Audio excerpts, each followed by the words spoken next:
7:30 আমাদের ঈদের জামাত অনুষ্ঠিত হবে। আপনারা যেখানে আছেন অতি শীঘ্রই উচ্চস্বরে তাকবীর আল্লাহু আকবার, আল্লাহু আকবার, লা ইলাহা ইল্লাল্লাহ, আল্লাহু আকবার, আল্লাহু আকবার, ওয়ালিল্লাহিল হামদ বলতে বলতে মসজিদের দিকে চলে আসুন। আউযু বিল্লাহি মিনাশ শাইতানির রাজীম। বিসমিল্লাহির রহমানির রহিম। আলহামদুলিল্লাহিল্লাযী জা'আলাল আদাহিয়্যা কুরবাতান লিল আবরার وأمرنا بتقوى الله العزيز الغفار. أحمده سبحانه شهرا بعد شهر وأشكره على نعمه في العلن والسر، وأشهد أن لا إله إلا الله وحده لا شريك له، له الملك وله الحمد.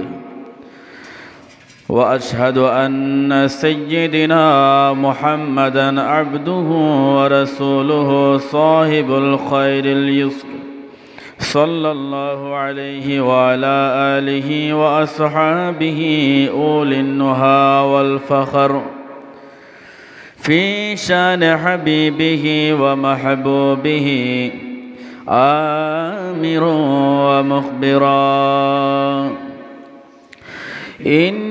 إن الله وملائكته يصلون على النبي يا أيها الذين آمنوا صلوا عليه وسلموا تسليما. صلى الله على سيدنا محمد وآله وصحبه وبارك وسلم. اللهم صل على مولانا محمد وعلى آل سيدنا مولانا. जुमा घर के काबा बनैया, देहिर घर के मदीना, যায় নামাজে বসে বসে দেখে সোনার মদিনা. আল্লাহুম্মা সাল্লি আলা সাইয়্যিদিনা মাওলানা মুহাম্মদ ওয়ালা আলি সাইয়্যিদিনা. আরশের নিচে সাজদায় পড়ে কান্দেন নবীজি, যার যার মাফ করে দাও গো আল্লাহ, উম্মত আমার গুনাহগার. আল্লাহুম্মা সাল্লি আলা সাইয়্যিদিনা মাওলানা মুহাম্মদ ওয়ালা আলি সাইয়্যিদিনা মাওলানা. আমার হৃদয়ে হয়েছে কঠিন রোগ, খোদারি জগতে সে রোগের ওষুধ নাই, যে নবীর বিরহে অসুস্থ হৃদয় হবে তো নিরাময়, সে নবীর চিকিৎসায়।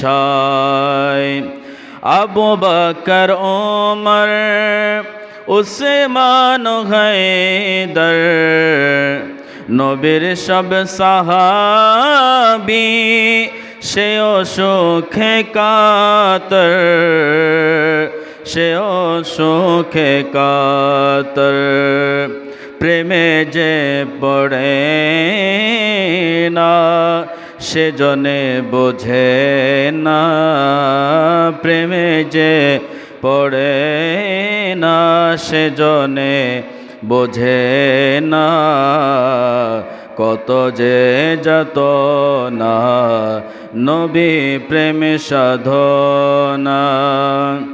হাবশি বেলালার ওয়াইসুল করনি, কোন সে প্রেমিক জন সে প্রেমে পড়েনি, সে প্রেমে পড়েনি। মাই তো বিমারে নবী হো ঘোষণা, দিল শের বাংলা সেও শোকের জ্বালায়, আমারে হৃদয়ে হয়েছে কঠিন রোগ, খোদারে জগতে সে রোগের ওষুধ নাই। সালাতুন ইয়া রাসূলুল্লাহ আলাইকুম সালাম ইয়া। দুনিয়ার চিকিৎসক ডাক্তার কবিরাজ, হাজারো ওষুধে হবে না কোনো কাজ, হবে না কোনো কাজ। নিমিষে সকল রোগ হয়ে যাবে ভালো, যখন ওই মদিনার নবীজির দেখা পায়, আমারে হৃদয়ে হয়েছে কঠিন রোগ, খোদারে জগতে সে রোগের ওষুধ নাই। যে নবীর বিরহে অসুস্থ হৃদয় হবে তো নিরাময়, সে নবীর চিকিৎসায়। মুআজ্জিজ মোহতারাম কাবিল এহতারাম বেরাদরান দিন ইসলাম, আরাকিন সামিন, হাজরিন, মুসল্লিন, মুহিব্বিন, মাইকের আওয়াজ শোনা পর্দানশীন খাওয়াতিন দিন ইসলাম, রহমানা ওয়া রাহমাকুমুল্লাহ তাআলা ফিদ দারাইন। দোয়ার উদ্দেশ্যে আবার সালাম প্রেরণ করছি। আসসালামু আলাইকুম ওয়া রাহমাতুল্লাহি ওয়া বারাকাতুহু ওয়া মাগফিরাহ। আল্লাহ পাক জাল্লা শানুহুর দরবারে অগণিত শুকরিয়া জ্ঞাপন করছি যে রব্বুল আলামিন হাকিমুল হাকিমিন আজ পবিত্র ঈদুল আজহা অর্থাৎ কুরবানির দিন আমাদেরকে ঈদুল আজহার এই ঈদগাহে মসজিদে এসে বসে ঈদের জামাত আদায় করার সুযোগ নসিব করছেন। ওই রবের প্রতি শুকরিয়াতে সবাই বলি আলহামদুলিল্লাহ। অসংখ্য গুরুত্ব দরুদ সালামের নাজরানা পেশ করেছে আকান আবদুত তাইজারে মদিনা, সুরুরে কলবে সিনা, মুহসিনে কায়নাত, ফখরে মুজিজাত নবী সঈদুল মুরসালিন আকা করিম আলাইহিসসালাতু ওয়াসসালামের প্রতি আল্লাহ সুবহানাহু ওয়া তাআলা আমাদের সবাইকে রসুল আকরাম সাল্লাল্লাহু আলাইহি ওয়াসাল্লামের পরিপূর্ণ উম্মত হিসেবে নিজেকে উপযুক্ত প্রমাণ করার তৌফিক দান করুন, আমিন। হাজরিন, সূরা হজের 37 নম্বর আয়াত, যেটা আমরা গত জুমার মধ্যে আলোচনা করেছি, কোরবানির এই আয়াতের আলোকে বিভিন্ন মাসালা মাসাইল সহ স্বল্প সময়, যেহেতু 7:30 আমাদের জামাত হবে, জাস্ট টাইম আরম্ভ হবে, এর আগে স্বল্প সময়ে গুরুত্বপূর্ণ আলোচনা করার চেষ্টা করব। আল্লাহ পাক জাল্লা শানুহু সবাইকে বুঝে শুনে বাস্তব জীবনে আমল করার তৌফিক দান করুন, আমিন। সূরা হজের 37 নম্বর আয়াতের মধ্যে আল্লাহ বলছেন, লা ইয়ানালাল্লাহু লুহুমুহা, তোমাদের কোরবানির পশুর গোস্ত আমি আল্লাহর কাছে পৌঁছে না, ওয়ালা দিমাউহা, কোরবানির পশুর রক্ত আমি আল্লাহর কাছে পৌঁছে না, ওয়ালাকিন ইয়ানালুহুত তাকওয়া মিনকুম, শুধুমাত্র তোমরা যে পশুটা কোরবানি করো ওইটা যে তাকওয়া নিয়ে কোরবানি করো, ওই তাকওয়াটা, ওই পরহেজগারিতাটা আমি আল্লাহর কাছে পৌঁছাই। সবাই বলি সুবহানাল্লাহ। অর্থাৎ আমার আপনার রব কে কত বড় পশু দিয়ে কোরবানি করতে সেটা দেখে না, কে কত টাকা দিয়ে কোরবানির পশু ক্রয় করে এটা আল্লাহ দেখে না। আল্লাহ দেখে বান্দার অন্তরের তাকওয়া, কে কত তাকওয়া নিয়ে, কে কত আল্লাহ ভীতি নিয়ে, কে কত আল্লাহর ভালোবাসা নিয়ে কুরবানি করতেছে, আল্লাহ এটাই দেখেন এবং ওই কুরবানিগুলো আল্লাহর দরবারে কবুল হয়। সুবহানাল্লাহ। ওয়াকাদ জাআ ফিল হাদিসিশ শরীফ, হাদিস শরীফের মধ্যে আসছে, ক্বালা আসহাবু রাসূলিল্লাহি সাল্লাল্লাহু আলাইহি ওয়াসাল্লাম, সাহাবায়ে কেরাম জিজ্ঞেস করলেন, মা হাযিহিল আদাহি ইয়া রাসূলুল্লাহ, ইয়া রাসূলুল্লাহ এই কুরবানি কি? ক্বালা আমার রাসূল বললেন, সুন্নাতু আবিকুম ইব্রাহিম, এই কুরবানি হলো তোমাদের পিতা হযরত ইব্রাহিম আলাইহিস সালাতু ওয়াস সালামের সুন্নাত। ক্বালু সাহাবায়ে কেরাম জিজ্ঞেস করলেন, ফামা লানা ফিহা ইয়া রাসূলুল্লাহ? ক্বালা বিকুল্লি শা'রাতিন হাসানাতুন। ইয়া রাসূলুল্লাহ ফামা লানা ফিহা, এই কুরবানির পশুর মধ্যে আমাদের জন্য কি সওয়াব রয়েছে? ক্বালা আমার রাসূল বলেন, বিকুল্লি শা'রাতিন হাসানাতুন, তোমরা যে কুরবানির পশু ক্রয় করো ওই পশুর প্রতিটা পশমের বিনিময়ে তোমাদের জন্য একটি করে নেকি রাখা হয়েছে। সুবহানাল্লাহ। কুরবানির পশুর প্রত্যেকটা পশমের বিনিময়ে একটি করে নেকি দেওয়া হবে। ক্বালু ফাসসুফু ইয়া রাসূলুল্লাহ, ইয়া রাসূলুল্লাহ মেষ এবং ভেড়ার পশমের বিনিময়ে কি একই সওয়াব রয়েছে? কেননা কুরবানির গবাদি পশু গরু মহিষ এগুলার চাইতো মেষ এবং ভেড়ার পশম বেশি। ইয়া রাসূলুল্লাহ এগুলার বিনিময়ে কি একই সওয়াব রয়েছে? আমার রাসূল বললেন, ও আমার সাহাবারা, মেষ এবং ছাগলের পশম যদিও বেশি হয়, ভেড়ার পশম যদিও বেশি হয়, ওই পশমগুলার সমপরিমাণ সওয়াব আল্লাহ তোমাকে দান করবে। সুবহানাল্লাহ। প্রত্যেকটা ব্যক্তি যারা কুরবানি করবে, কুরবানি পশুর পশমের সমপরিমাণ সওয়াব তারা লাভ করবে। মা আমিলা ইবনু আদামা মিন আমালি ইয়াওমান নাহবি আহাব্বা ইলাল্লাহি আযজা ওয়া জাল্লা মিন হিরাকাতিদ দাম। রাহমাতুল্লাহ আলাইহি ইরশাদ করেন, আদম সন্তান কুরবানির দিন কুরবানির চাইতে আল্লাহর নিকট প্রিয়, অধিক প্রিয় কোনো আমল করে না। অর্থাৎ আদম সন্তান কুরবানির দিন যে কোরবানি করে এটাই আল্লাহর কাছে সবচেয়ে প্রিয় আমল। সবাই বলি সুবহানাল্লাহ। হাজিরিন, সময় সংক্ষিপ্ত। কোরবানির বিষয়গুলো আমরা সবাই জানি, কেউ আমি মনে করি না যেগুলো জানে না, কারণ এগুলো সারা বছর প্রত্যেকটা বছর কোরবানির মধ্যে বিষয়গুলো আলোচনা হয়। হযরত ইসমাইল আলাইহিসসালাতু ওয়াসসালামের কোরবানির ওয়াকিয়া ঘটনা আপনারা সবাই জানেন, নতুন করে বলার কিছু নেই।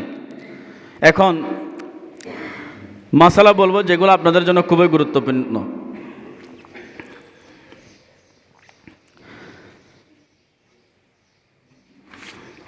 প্রথম মাসালা,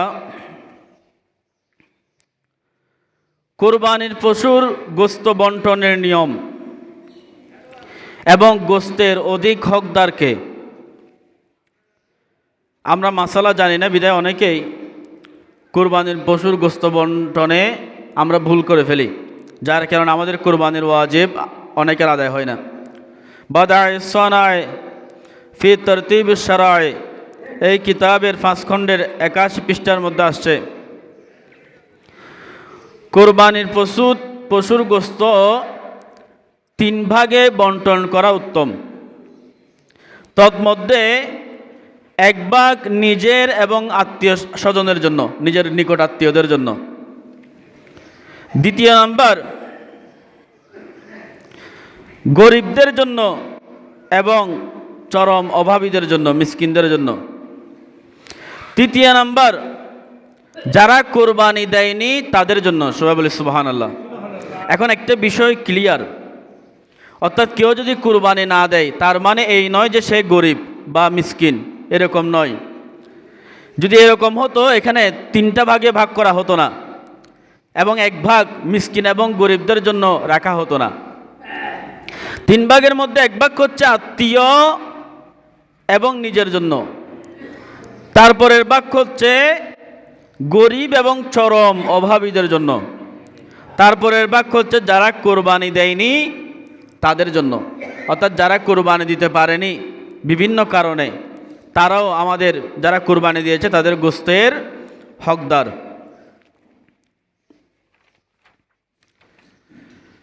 এরপরের মাসালা হচ্ছে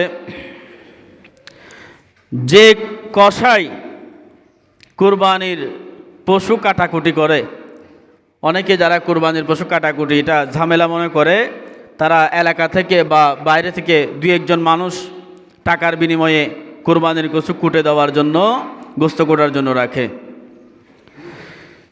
এখন মাসালা হচ্ছে যদি তাদের পারিশ্রমিক দিতে 2-3 দিন দেরি হয় বা পারিশ্রমিক না দেয়, সেক্ষেত্রে তারা কোরবানির ওই পশুর মধ্যে শরিকদার হবে কিনা, এবং যৌথ কোরবানিতে একের অধিক শরিকদার থাকলে ওই ব্যক্তিগুলা যারা কোরবানির পশুর গোশত কুটেছে তাদের পারিশ্রমিক যদি একজন আদায় করে বাকিরা আদায় করে না, এক্ষেত্রে হুকুম কি হবে? আদ-দুররুল মুখতার আলাদ-দুররুল মুখতার ফতোয়ায়ে শামীর মধ্যে ইমাম ইবনে আবিদিন শামী হানাফি 6 খণ্ডের 317 পৃষ্ঠার মধ্যে মশালার হাল মূল কিতাবের মধ্যে বর্ণনা করেছেন। অর্থাৎ কোনো ব্যক্তি যদি জবেকারীর এবং গোশত কাটাকুটি যারা করে কষায় এদের ইয়াটার দিয়ে না দেয়, উজরতটা দিয়ে না দেয়, অর্থাৎ তাদের টাকাটা দিয়ে না দেয়, বেতন দিয়ে না দেয়, সেই ক্ষেত্রে তিনি ওই গরুর মধ্যে ওই পশুর মধ্যে শরিকদার হবে না। তবে শ্রমের উজরত আদায় না করার কারণে কুরবানি দাতা যদি শরিকদার 4 জন হয়, 4 জনের সমানভাবে শক্ত গুনাহগার হবেন। কেননা আল্লাহ রাসূল বলেছেন, হাদিস শরীফের মধ্যে আসছে, আমার উম্মতেরা ঘাম শুকানোর আগেই তোমরা শ্রমিকের পারিশ্রমিক আদায় করে দাও। সুবহানাল্লাহ।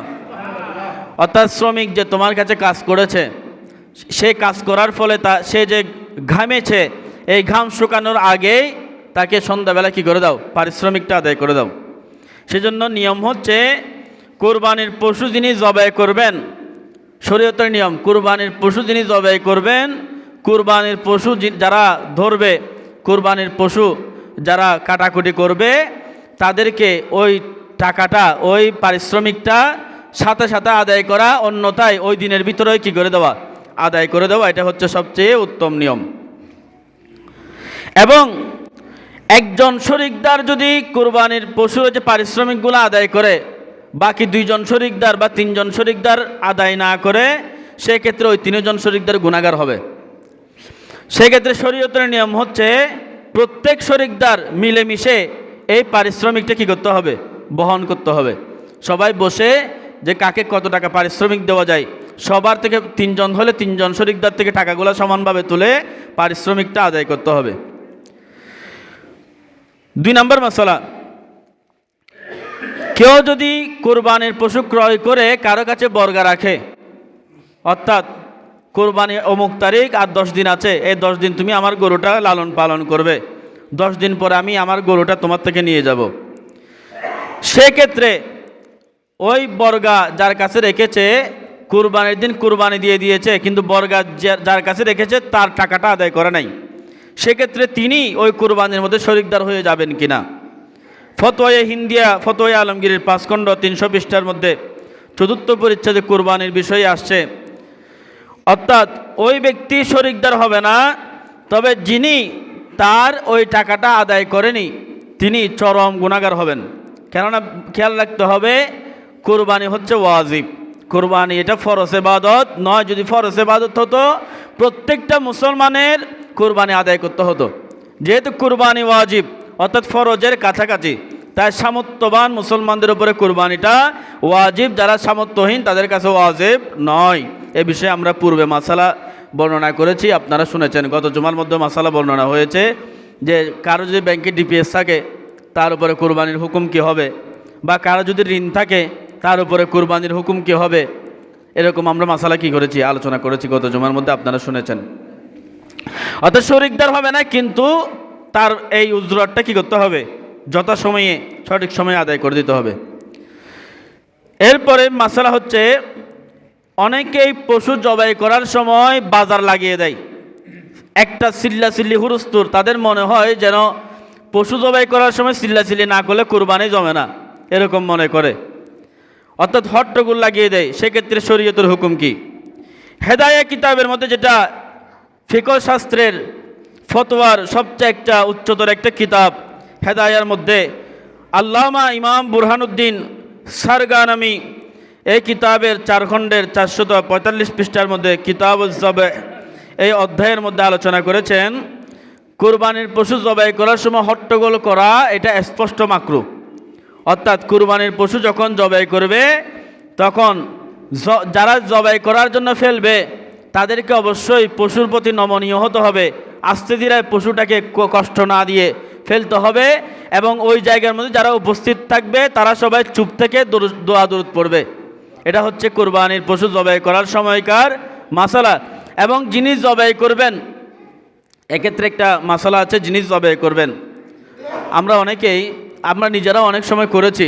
অর্থাৎ কুরবানির পশু জবাই করার জন্য ফেলার পরে আমরা দোয়া দরুদ পড়ি এবং শরিকদারদের নাম পড়তে থাকি। সেই ক্ষেত্রে ওই পশুটা কী পায়, কষ্ট পায়।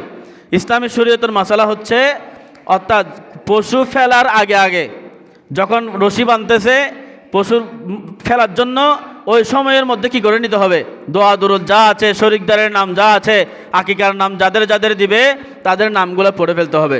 সেক্ষেত্রে আপনাদের জন্য হুকুম হচ্ছে, যারা কুরবানির পশুর মধ্যে আকিকা দিবেন বা শরিকদারের নাম দিবেন, আপনারা আজকে এখান থেকে যাওয়ার সাথে সাথে পশু ফেলার আগে আপনারা নামগুলো লিখে নেবেন, যাতে যিনি জবাই করবেন তিনি ওখানে গিয়ে বসে থাকতে না হয়, এবং কেউ মুখে বলবেন না, লিখে দিবেন। এটা সবচাইতে উত্তম পন্থা। এবং সবাই যখন কুরবানির পশু জবাই করবে সবাই নীরব থাকবেন, দোয়া দরুদ পড়বেন। অনেকে দেখা যায় বিশ্রী ভাষায় গালাগালিও শুরু করে দেয় কুরবানির পশু জবাই করার সময়। এই সমস্ত গাফিলতি করা যাবে না।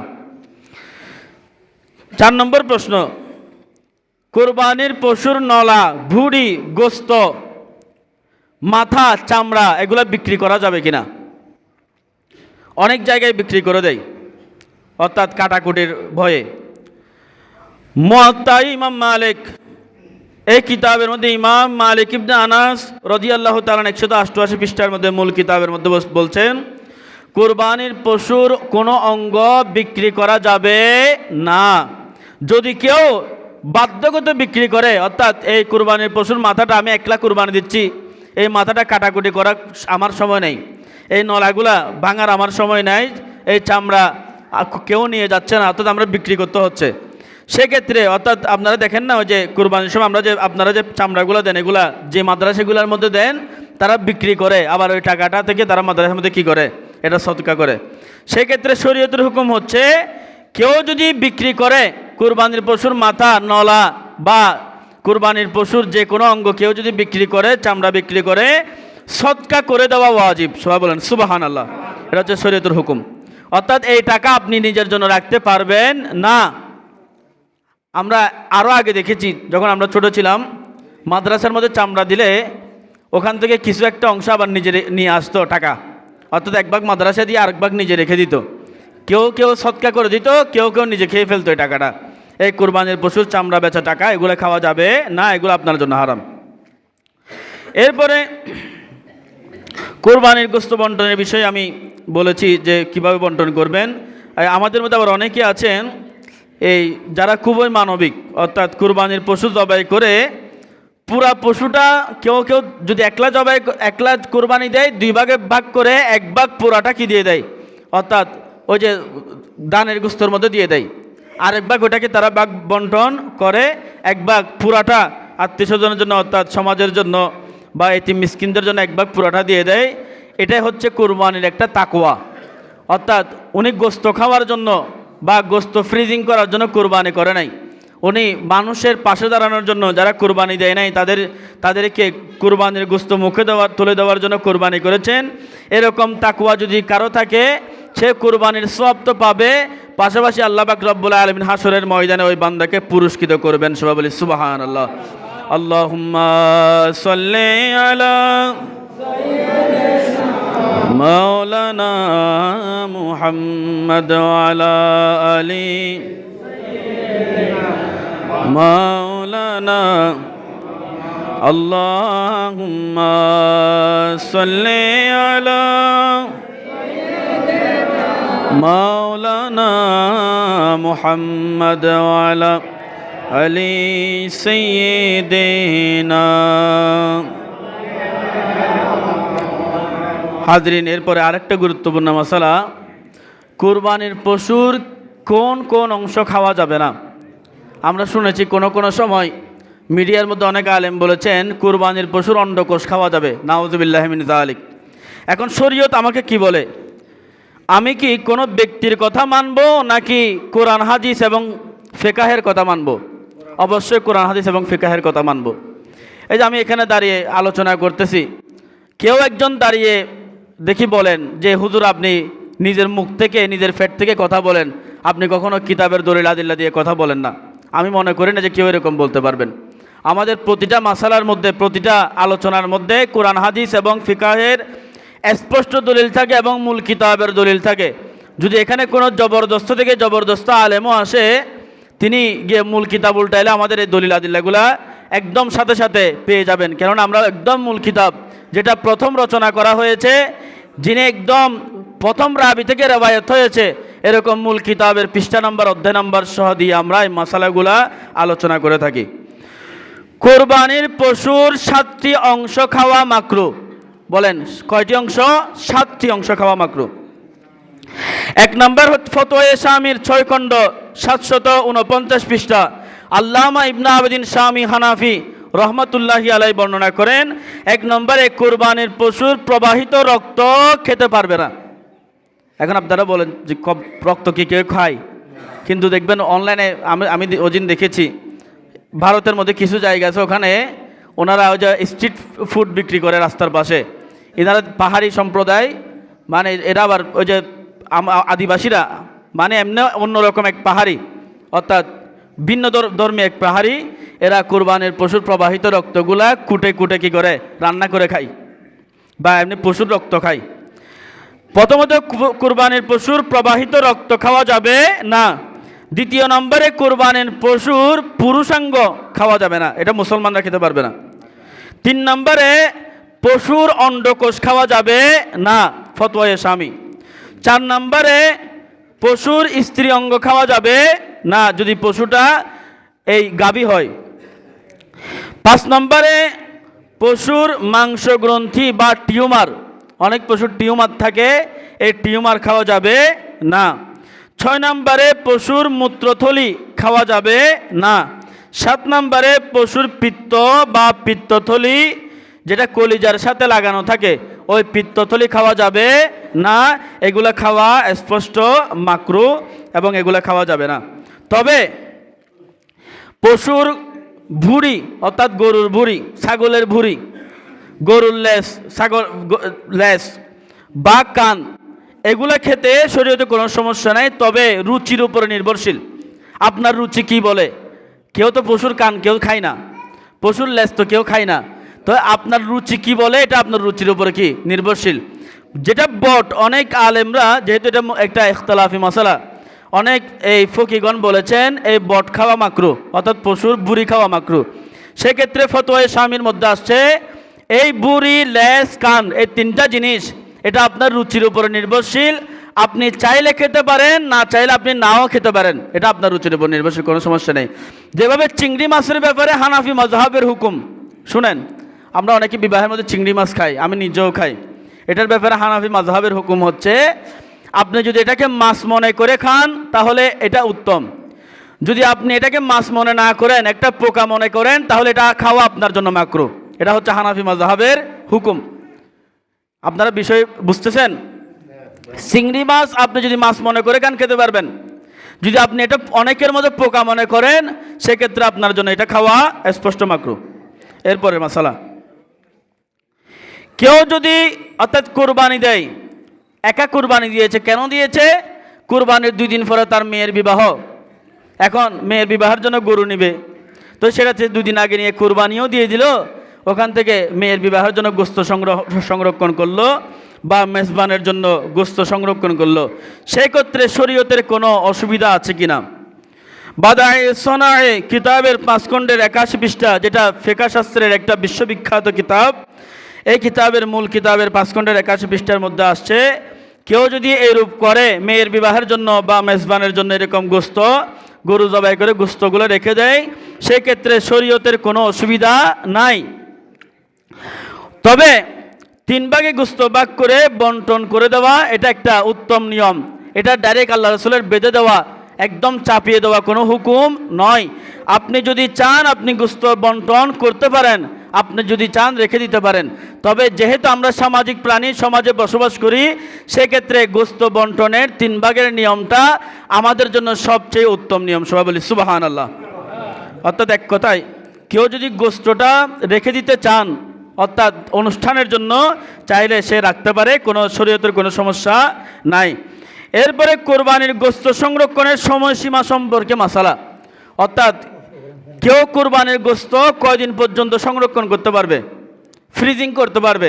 অনেকে কোরবানির গোস্ত গত বছরের গোস্ত এই বছর পর্যন্ত ফ্রিজে রেখে দিয়েছে, এরকম অনেকেই আছে। কেউ কি এরকম রাখতে পারবে কিনা?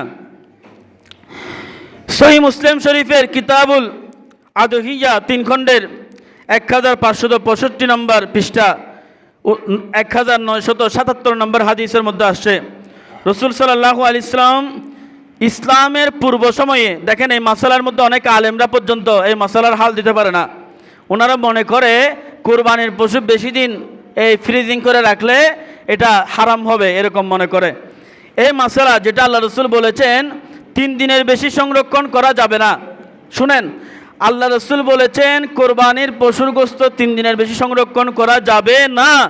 এটা হচ্ছে ইসলামের পূর্ব দিকে, যখন মদিনার মধ্যে দুর্ভিক্ষ চলতেছিল, তখন মানুষ যখন এই গোস্তগুলো সংরক্ষণ করে রাখতেছিল, অর্থাৎ বাটির গোস্ত ঠিকমতো দিচ্ছিল না, তখন আল্লাহ রাসূল হুকুম করেছেন যে 3 দিনের বেশি সময় ধরে কি করা যাবে না, এগুলো সংরক্ষণ করা যাবে না। এটা তখনের জন্য হুকুম।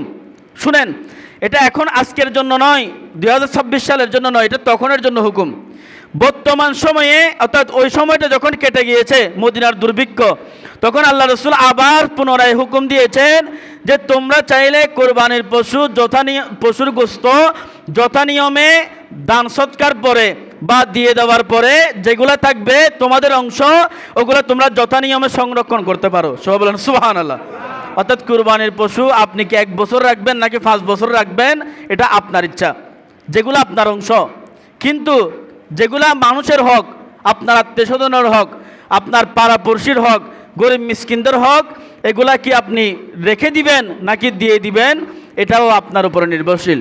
ইসলাম আপনার উপরে চাপিয়ে দেয় নাই যে গোস্তগুলা 2 ভাগ করে সবগুলা তুমি দিয়ে দাও, তুমি কোরবানির গোস্ত রাখতে পারবে না, 3 দিনের বেশি রাখতে পারবে না, এরকম করে ইসলাম আপনার উপরে কি দেয় নাই, চাপিয়ে দেয় নাই। বরঞ্চ ইসলাম বলেছে আপনি যদি দিয়ে দেন এটা উত্তম, আবার আপনি রাখলে এটা আপনার ইচ্ছা, আপনি চাইলে রাখতে পারেন, এতে শরীয়তের কোনো সমস্যা নাই।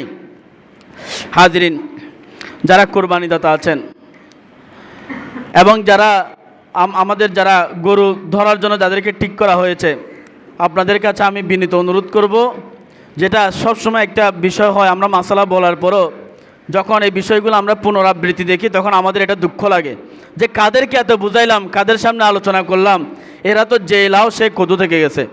এখন শুধরানোর নিয়ত যদি আমাদের ভিতরে না থাকে, এটা আমাদের বড় গাফিলতি। একজন গাফিল ব্যক্তিকে চিনতে হলে আপনার বেশি দূর যেতে হবে না।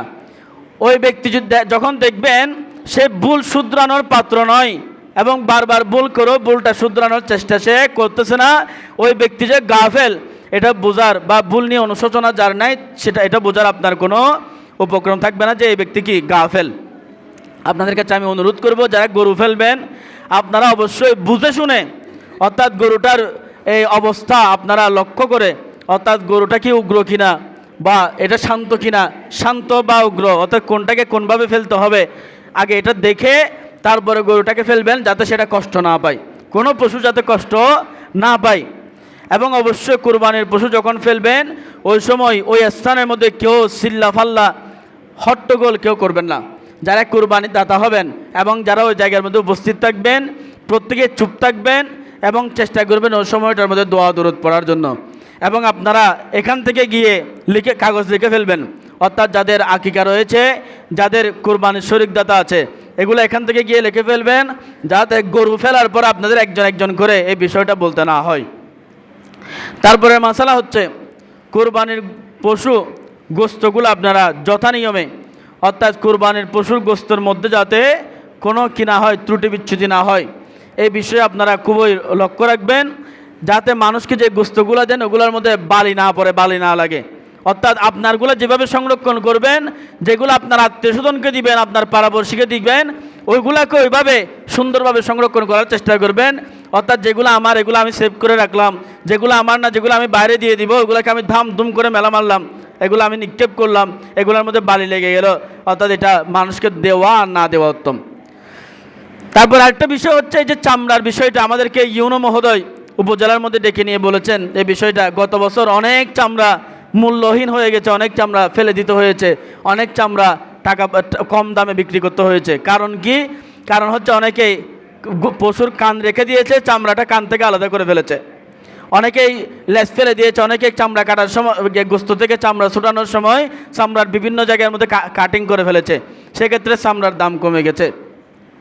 এই যে মাদ্রাসাগুলোর মধ্যে আপনারা এই চামড়াগুলো দান করেন, তো দান করলে একটা উপযুক্ত দান তো করতে হবে। আপনি এমন একটা জিনিস কেন দান করবেন, যেভাবে আপনি তো যে মসজিদের মধ্যে সিরা ফাটা টাকা দেন, 2 টাকা যেটা সিরা এটা মসজিদের মধ্যে যেটা নিয়ে আসা হয়, 10 টাকা সিরা এটা মসজিদের মধ্যে আগে দেওয়া হয়। এই বিষয়গুলো যে মসজিদে এই ফাঁকিবাজিগুলো এখানে করেন, এগুলো ওখানে কেন করবেন? গরুর চামড়া যখন ছিলবেন আপনি অবশ্যই আপনার কী করতে হবে, লক্ষ্য রাখতে হবে যাতে আপনি যে দান করতেছেন এই দানটা যেন সঠিকভাবে হয়, তারা যেন একটা প্রাপ্য অ্যামাউন্ট, ভালো একটা অ্যামাউন্ট যারা তারা মাদ্রাসার লিল্লা ফান্ডের মধ্যে পায়, সেক্ষেত্রে আপনার লক্ষ্য রাখতে হবে। নইলে এটা আপনার আমানতের খেয়ানত হবে। আপনি যে একটা পশুর চামড়া কাটাকুটি করে সিরা ফাটা একটা চামড়া তাদেরকে দিলেন। অবশ্যই আপনারা চামড়াগুলা ভালো কোনো এতিমখানা আছে, এই লিল্লা ফান্ড আছে, আমি বলবো না যে অমুক মাদ্রাসা দেন অমুক মাদ্রাসা দেন, আমি এখানে সবার প্রতিনিধি, সব মাদ্রাসার প্রতিনিধি।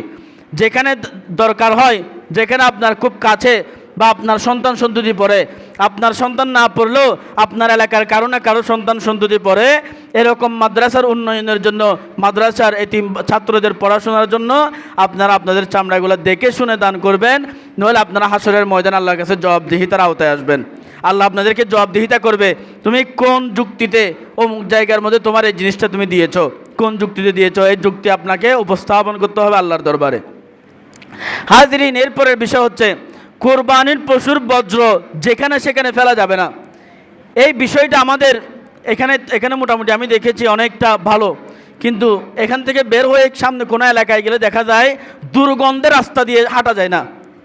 অর্থাৎ কোরবানির এই পশুর বাড়াল সাফ করে খালের মধ্যে ওখানে গোবর ফেলে দেয়, বা রাস্তার মধ্যে রাস্তার পাশে ওই বরক টরক এগুলো রাস্তার পাশে ফেলে দেয়।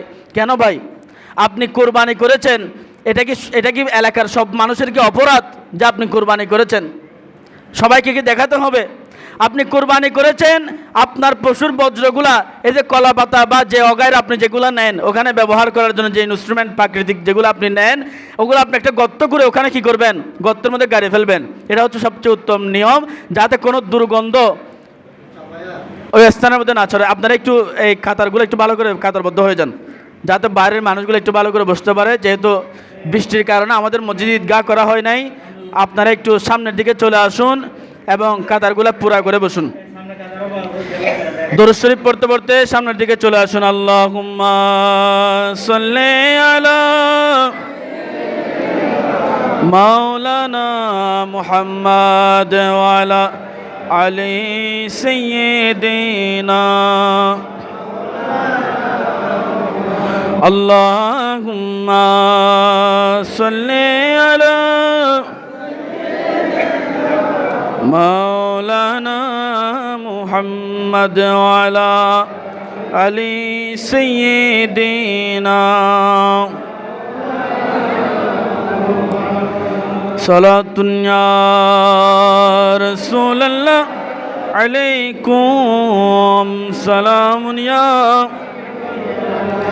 मुस्तफ़ा नूरे जनाब अम्रिकुम आफताब बुर्ज इल्मे मिल्लदून सलातुन या रसूलल्लाह अलैकुम सलामुन या মশালাগুলো একদম সূক্ষ্ম মশলা। আর কোরবানির পশু যারা জবে এবং কাটাকুটি যারা করবেন, আপনারা আপনাদের ছুরিগুলা অবশ্যই কোরবানির পশুর থেকে আড়াল করে ধার করবেন, ধার করে নেবেন। হাজরিন, মশালা ব্যাপক, অনেক মশালা বলা হয়ে গেছে, কিন্তু এমন এমন মশালা আছে যেগুলো বলতে ঘন্টা লেগে যায়, এরকম অনেক মশালাও আছে। আজকে কোরবানির দিন, একটা মোবারক দিন। অনেকে এই মোবারক দিনে অনেক কোরবানি দাতারাও ফজরের নামাজ পড়েন না, এটা আমি জানি। এটা আমাদের দেশের একটা ট্রেন্ড। অর্থাৎ আপনি ওয়াজিব আদায় করার জন্য পাগল হয়ে যাবেন, ফরজ নামাজ আপনি পড়বেন না। এটা আমাদের একটা জাতীয় ট্রেন্ড। কোরবানির পশু ক্রয়ের ক্ষেত্রে ওখানে ঘন্টাকে ঘন্টা দাঁড়িয়ে থাকা যাবে, কিন্তু 10 মিনিট ব্যয় করে ফজরের নামাজটা পড়া যাবে না, জোহরের নামাজটা পড়া যাবে না, আসরের নামাজ পড়া যাবে না। আমরা এমন ইমানদার মুসলমান, বিষয়গুলো বলতে চাই নাই কিন্তু বলতে হচ্ছে। কিছু বিষয় আমাদের বলতে হবে, না আল্লাহর কাছে আমরা ধরা থাকবো। আজকে এমন কোরবানির দিন, ফজরের সময় মুসল্লি 3 জন 4 জন, অথচ কোরবানি দিবে 12-14 জন মানুষ। তো এই বাকি যারা মূল কোরবানি দাতা, ওনারা কোথায় নামাজ পড়েছে? বা কেউ ঘরে পড়েছে বুঝলাম, তো বাকিরা কোথায় পড়েছেন নামাজ? তো কোরবানির দিন আপনি কোরবানি দাতা, আপনি একটা ওয়াজিব কাজ করবেন, কিন্তু এর আগে যে আপনি ফরজটা ত্যাগ করেছেন, আপনি এটার জন্য স্পষ্ট গুনাহগার হবেন আল্লাহর দরবারে। ঈদের দিন ঈদের নামাজের জন্য একদম হুড়োহুড়ি লেগে যায়, কিন্তু ফজরের নামাজে একজন মুসল্লিও নাই, শুধু 2 জন বা 1 জন মুসল্লি। প্রতিদিন যাও 7-8 জন থাকে, ঈদের দিন ফজরের সময় থাকে কয়জন? 2 জন। কারণ কি? বলে চাঁদ রাতে মার্কেট করতে গিয়েছে। কুরবানির দিন থাকে 3-4 জন। কারণ কি? বলে রাত্রে দাসুরি দাঁড় করতে করতে, হিসাব করতে করতে সময় চলে গেছে। তা আপনি যে হিসাব করতে করতে, দাসুরি দাঁড় করতে করতে যে সময়টা আপনি রাত্রে পার করে দিয়েছেন, তো এই কারণে আপনি যে ওয়াজিবটা আদায় করার জন্য এত কষ্ট করলেন, আপনার ফরজের কি খবর? ফরজটার কি খবর? ফরজটা আদায় করেছেন কিনা? হাজরিন, হজরতে সৈয়দনা সুলতানুল আরিফিন বায়েজিদ বুস্তামি রাদিয়াল্লাহু তাআলা আনহুর কাছে একদল ব্যক্তিকে জিজ্ঞেস করলেন, হুজুর, আহলে সুন্নাত ওয়াল জামাত কারা? অর্থাৎ যারা আল্লাহ রসুল এবং সাহাবায়ে কেরামের মতাদর্শের মধ্যে আছে। সুলতানুল আরিফিন বায়েজিদ বুস্তামি বললেন, যারা হার হামেশা ফরজের উপরে ইস্তেকাম এবং রসুল পাক সাল্লাল্লাহু আলাইহি সাল্লামের সুন্নতের উপরে ইস্তেকাম, তারাই হচ্ছে আহলে সুন্নাত ওয়াল জামাত, তারা হচ্ছে নাজাত প্রাপ্ত। তারা যদি আমল কমও করে জান্নাতে যাবে। সবাই বলেন সুবহানাল্লাহ। এখন এই বিষয়টা বলার কারণ হচ্ছে, এটা সুলতানুল আরিফিন কি বলেছেন? অর্থাৎ সুলতানুল আরিফিন বলেছেন, যারা ফরজের উপরে ইস্তেকাম থাকবে, ফরজ বাদ দিয়ে সুন্নত আদায় করার জন্য বলেন নাই। যারা আগে ফরজের উপরে ইস্তেকাম থাকবে, এরপরে সুন্নত নফল এগুলাকে তরজি দিবে, তারাই হচ্ছে আহলে সুন্নাত ওয়াল জামাত। আমল কম করলেও কি পাবে? জান্নাত পাবে। এটা মনে করবেন না যে আপনি কোরবানি করেছেন, নামাজ পড়েন নাই, আপনার কোরবানি এটার দ্বারা আপনি ব্যস্ত চলে যাবেন। এটা মনে করার কোনো অবকাশ নাই। আপনাকে 5 ওয়াক্ত নামাজ অবশ্যই পড়তে হবে, পড়তেই হবে, মন না চাইলেও পড়তে হবে। কারণ আপনার মনে রাখতে হবে, আমি একজন মুসলমান, এবং মুসলমানের পরিচয় হচ্ছে 5 ওয়াক্ত নামাজ। সবাই বলেন সুবহানাল্লাহ। মুসলমানের পরিচয় নামাজ। আজকে যদি মুসলমানরা নামাজে সংঘবদ্ধ থাকতো, এই যে আমরা আজকে গরু দিয়ে কুরবানি করব, ভারতের মধ্যে এমন জায়গা আছে, পুরো ভারতের মধ্যে আপনারা জানেন যে গরু জবাই করা নিষিদ্ধ করে দেওয়া হয়েছে। এই কারণে যদিও বা তাদের ক্ষতিটা বেশি হয়েছে, এই যে গরু জবাইয়ের বিষয়টা ভারতে যে নিষিদ্ধ করা হলো, কুরবানিটা নিষিদ্ধ করা হলো, তারা ছাগল দিয়ে কুরবানি দেবে। যাদের সামর্থ্য আছে তারাও ছাগল দিয়ে কুরবানি দেবে।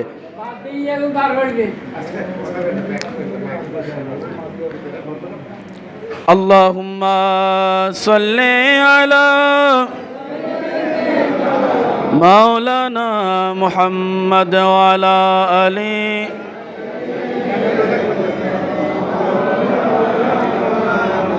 এখন সময় 7টা 24 মিনিট। জাস্ট টাইম 7:30 আমাদের জামাত আরম্ভ হয়ে যাবে। কারোর জন্য অপেক্ষা করা বা কারোর জন্য দাঁড়িয়ে থাকা যাবে না। জাস্ট টাইম 7:30 ঈদের জামাত আরম্ভ হয়ে যাবে। যেহেতু এটা কোরবানির ঈদের নিয়ম হচ্ছে তাড়াতাড়ি জামাত করা, আর ঈদুল ফিতরের নিয়ম হচ্ছে আস্তে ধীরে জামাত করা। যারা বাইরে আসেন, এদিক সেদিক ঘোরাফেরা করতেছেন, এদিক সেদিক বসে আছেন, মনে করতেছেন যে নামাজ শুরু হলে আসবেন, আপনাদের জন্য এখানে অপেক্ষা করা হবে না। এখানে মুসল্লি যারা এসেছে, প্রচুর মুসল্লি এসেছে, আমরা যথাসময়ে নামাজে দাঁড়িয়ে যাব। আমরা যথাসময়ে নামাজে দাঁড়িয়ে যাব। বাইরে যারা আছেন ওনারা চলে আসুন। হাজরিন, যেহেতু কনসেন্ট্রেট ব্রেক হয়ে যায়,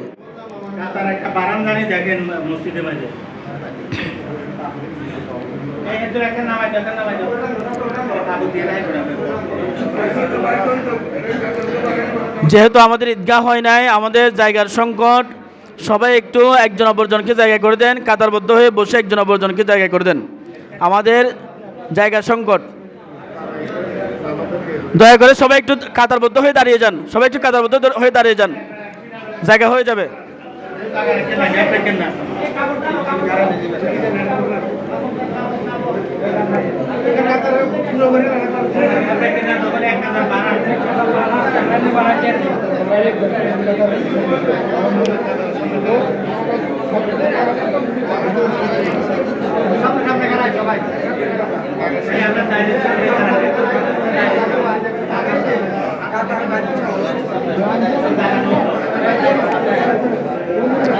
সবাই কাতারবদ্ধ হয়ে দাঁড়িয়ে যান, জায়গা হয়ে যাবে। কাঁধে কাঁধ মিলিয়ে দাঁড়ান।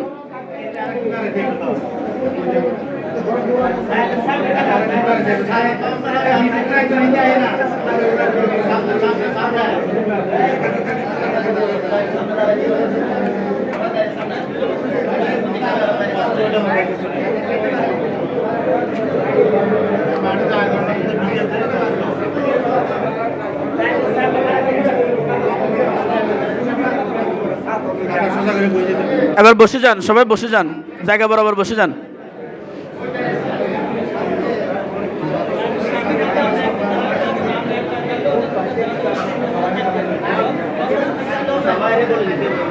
নামাজের সুরতে বসে যান। বাইরে জায়গা না হলে বারান্দার এক পাশে ফাটি আছে, আপনারা ফাটিগুলা বাইরে বাইরে বিছান।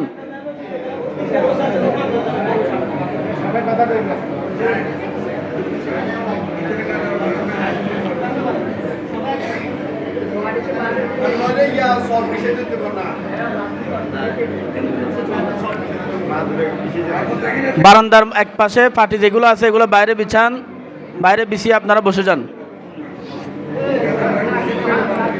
6 তাকবীরের সহিত ঈদুল আজহার নামাজ হবে।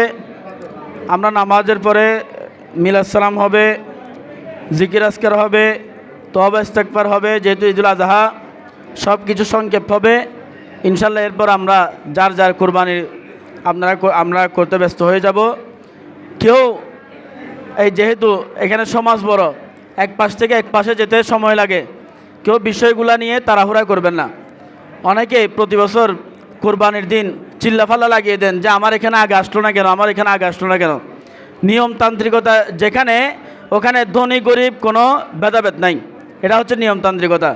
মুয়াজ্জিন সাহেব এখানে সিদ্ধান্ত হয়েছে কমিটির পক্ষ থেকে, উনি পশ্চিম সমাজে যাবে, শুরু থেকে জবাই করে করে চলে যাবে বা শেষ থেকে জবাই করে করে চলে আসবে।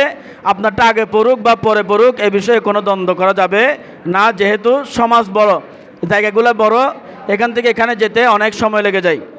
হাজরিন, প্রত্যেকে ঈদের জামাত পড়বেন। ঈদের জামাত পড়ে কারোর সাথে যদি কারো দ্বন্দ্ব থাকে, ঈদের নামাজের পরে মুসাফা মোয়ানাকা করে দ্বন্দ্বগুলো ভুলে যাবেন। অর্থাৎ ঈদুল ফিতরের দিন যেভাবে আপনারা দ্বন্দ্ব ভুলে গিয়ে একে অপরকে সালাম কালাম করে আপনারা একে অপরের সাথে মিলেমিশে কথা বলেন, আজকের দিনটাও ওই ঈদুল ফিতরের দিনের মতো প্রত্যেকে আজকের দিনে দ্বন্দ্ব ভুলে যাবেন, কথা একে অপরের সাথে কথা বলবেন। আবার বিষয়টা এরকম না যে আজকে বলবেন কালকে আর বলতে হবে না, এরকম নয়। অবশ্যই আজকে যেভাবে বলবেন কালকে একইভাবে একে অপরের সাথে সুসম্পর্ক বজায় রাখতে হবে। আমাদের সময় হয়ে গেছে, সবাই কাতারবদ্ধ হয়ে দাঁড়িয়ে যান, সবাই জামাতে দাঁড়িয়ে যান। কারোর জন্য অপেক্ষা করা হবে না, সবাই দাঁড়িয়ে যান। যারা রাস্তায় আছেন মসজিদে চলে আসেন।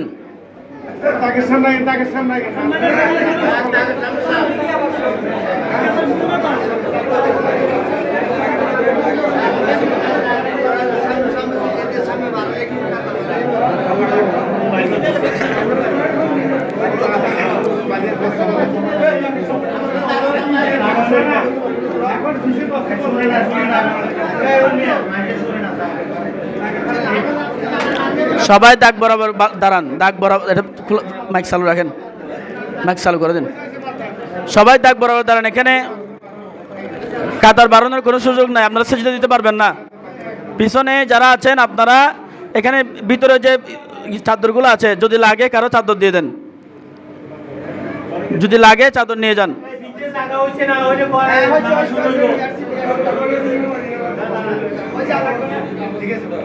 ছয় তকবীরের সহিত নামাজ হবে। প্রথম তকবীর তাহারিমার পরে 3 তকবীর হবে। দ্বিতীয় রাকাতে রুকুর আগে 3 তকবীর হবে। আপনারা বাংলা নিয়ত করবেন, আমি এই ইমামের পিছনে দাঁড়িয়ে ঈদুল আজহা 6 তকবীরের সহিত নামাজ পড়তেছি, কেবলামুখী হয়ে আল্লাহু আকবার। এভাবে বাংলা আপনারা নিয়ত, যে যার ভাষায় ওই ভাষায় আপনারা নিয়ত করবেন।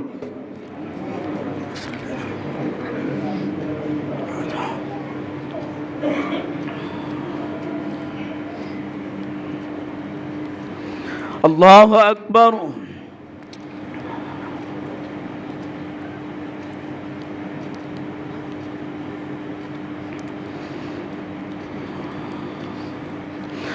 আল্লাহু আকবার। আল্লাহু আকবার। আল্লাহু আকবার। আলহামদুলিল্লাহি রাব্বিল আলামিন আর রহমানির রহিম মালিকি ইয়াউমিদ্দিন ইয়্যাকা না'বুদু ওয়া ইয়্যাকা নাস্তাঈন ইহদিনাস সিরাতাল মুস্তাকিম সিরাতাল লাযীনা আন'আমতা আলাইহিম গায়রিল মাগদুবি আলাইহিম ওয়ালাদ-দাল্লিন।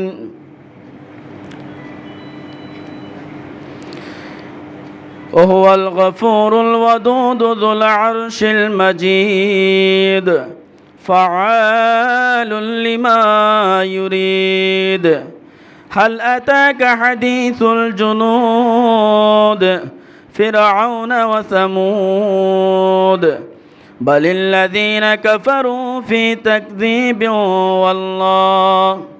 والله من ورائهم محيط بل هو قرآن مجيد في لوح محفوظ الله أكبر.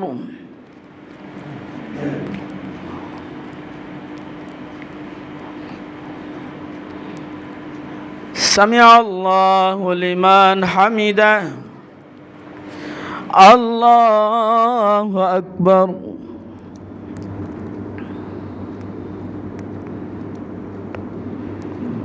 الله أكبر. الله أكبر.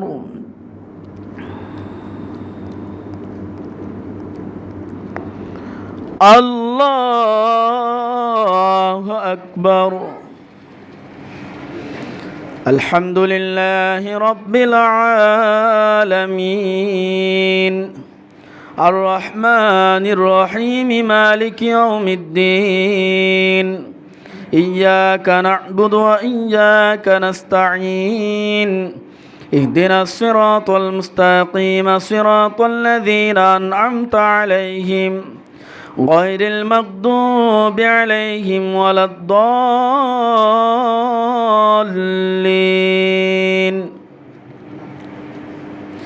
إنا أعطيناك الكوثر فصل لربك وانحر إن شانئك هو الأبتر. الله أكبر.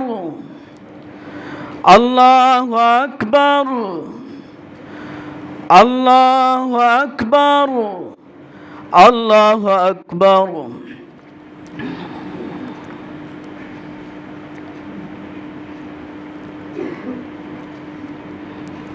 سمع الله لمن حمده الله الله أكبر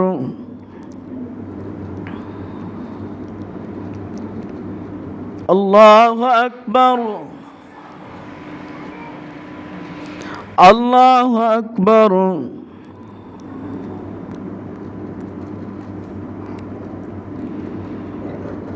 الله أكبر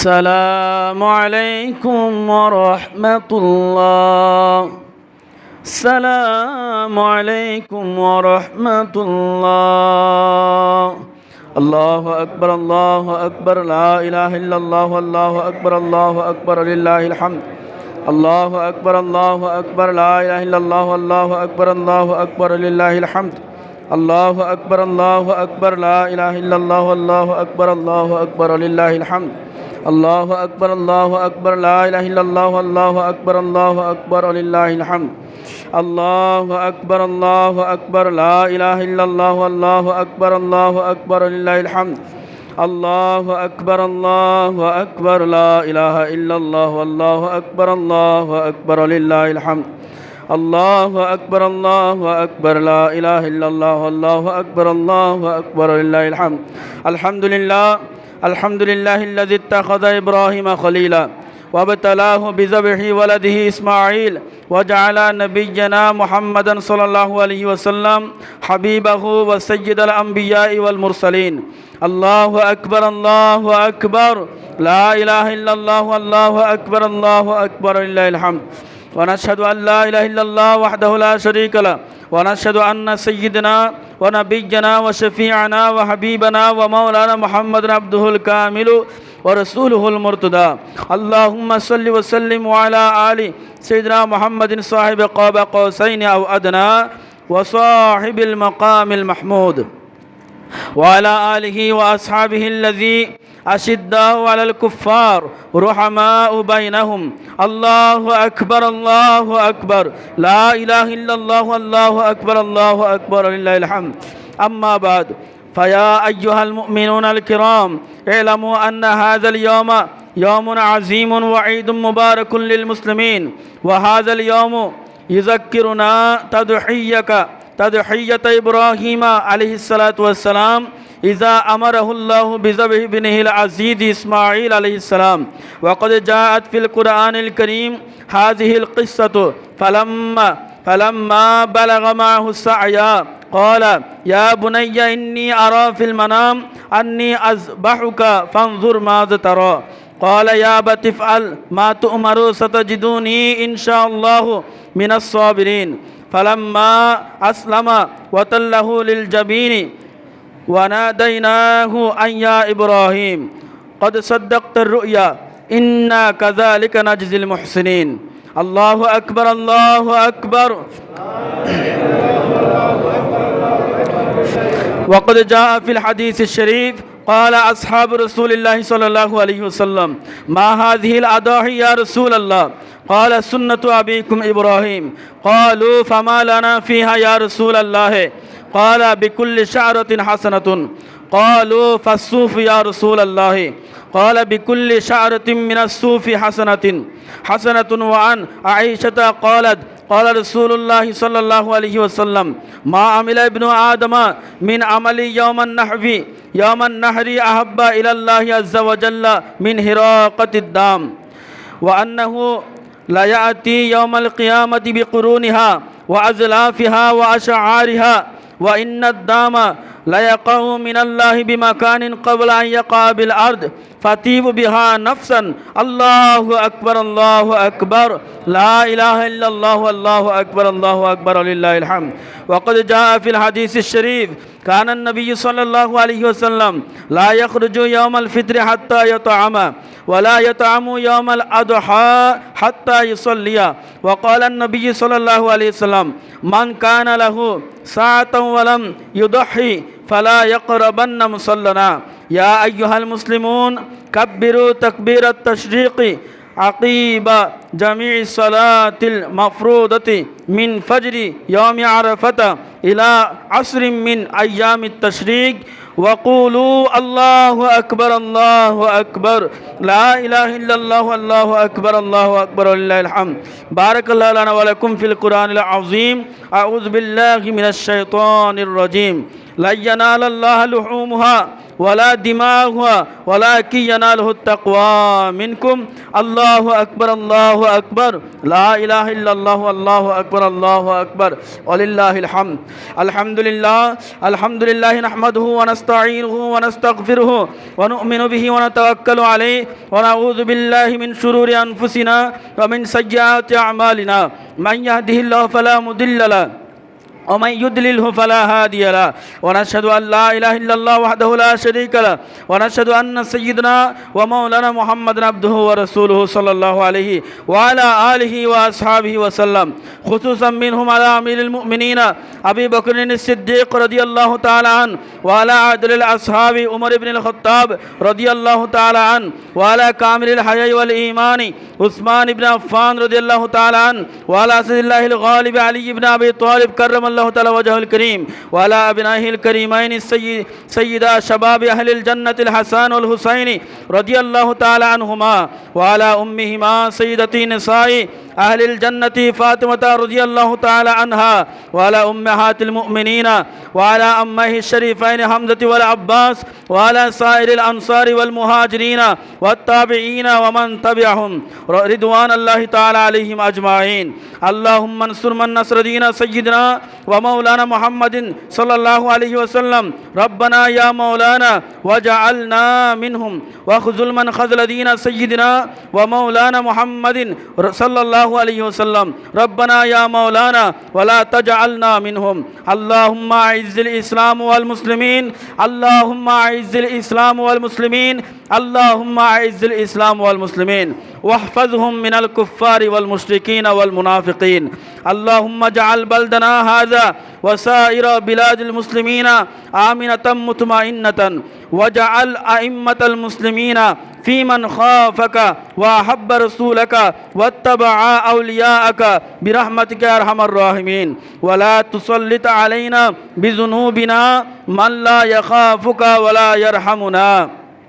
عباد الله رحمكم الله إن الله يأمر بالعدل والإحسان وإيتاء ذي القربى وينهى عن الفحشاء والمنكر والبغي يعظكم لعلكم تذكرون ولذكر الله تعالى أعلى وأولى وأعظم أكبر. الله أكبر الله أكبر لا إله إلا الله الله أكبر الله أكبر لله الحمد. الله أكبر الله أكبر لا إله إلا الله الله أكبر الله أكبر ولله الحمد. بسم الله الرحمن الرحيم. وما أرسلناك إلا رحمة للعالمين. مرحبا يا مرحبا يا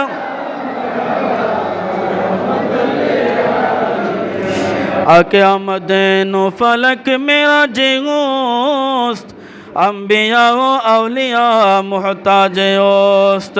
मरहबाया मरहबा रहमतुल लिल दुश्मन अहमद पे शिद्दत कीजिए मुल्हिदों से क्या मरूवत कीजिए. मरहबाया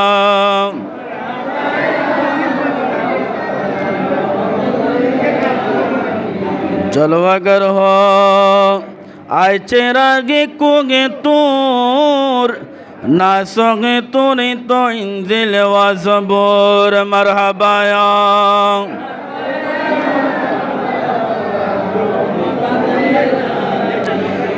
अल्लाह अल्लाह अल्लाहु ला इलाहा अल्लाह अल्लाह अल्लाहु ला इलाहा अल्लाह अल्लाह अल्लाहु ला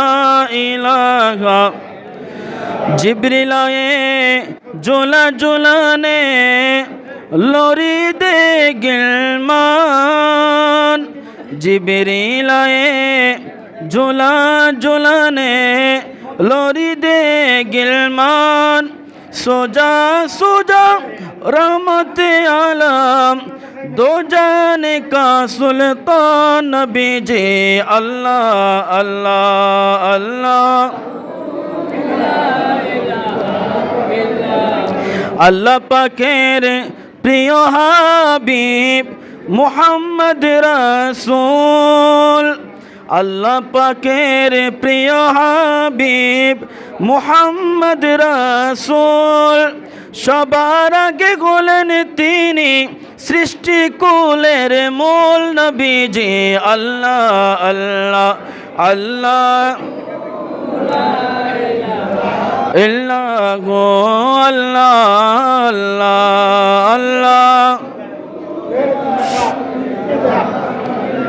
আপনাকে দেখিলে নবী দোজখ হয় হারাম আপনাকে দেখিলে নবী দোজখ হয় হারাম মরণে কালে দেখা দিবেন হাবিবে দো জাহান নবীজি আল্লাহ আল্লাহ আল্লাহ ইল্লাহু আল্লাহ আল্লাহ মতের তুফান চলবে যখন নবী গো আমার মতের তুফান চলবে যখন নবী গো আমার দয়া করে দেখাইবেন চেহারায় আনওয়ার নবীজি আল্লাহ আল্লাহ আল্লাহ ও আল্লাহ আল্লাহ আল্লাহু লা ইলাহা তোমার দরুদ জপে সদা সৃষ্টি কুলের সব তোমার দরুদ জপে সদা সৃষ্টি কুলের সব তোমার উপর দরুদ পড়েন নিজেই মালিক রব নবীজি আল্লাহ আল্লাহ আল্লাহ ইল্লাহু আল্লাহ আল্লাহ আল্লাহ আল্লাহুম্মা সাল্লি আলা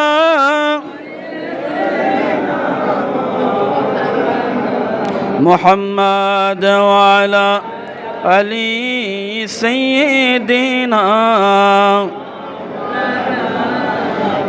আল্লাহ তুমি দয়া করো নসিব করো মদিনা নবীজিকে না দেখাইয়া কবর দেশে নিও না আল্লাহুম্মা সাল্লি আলা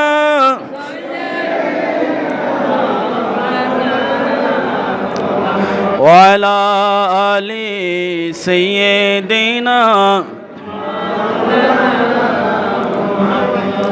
টাকা তোলা হয়ে গেলে আপনারা আমাকে একটু ইশারা দিবেন যখন টাকা তোলা হয়ে যাবে আপনারা আমাকে একটু ইশারা দিবেন সালাতুন ইয়া রাসূলুল্লাহ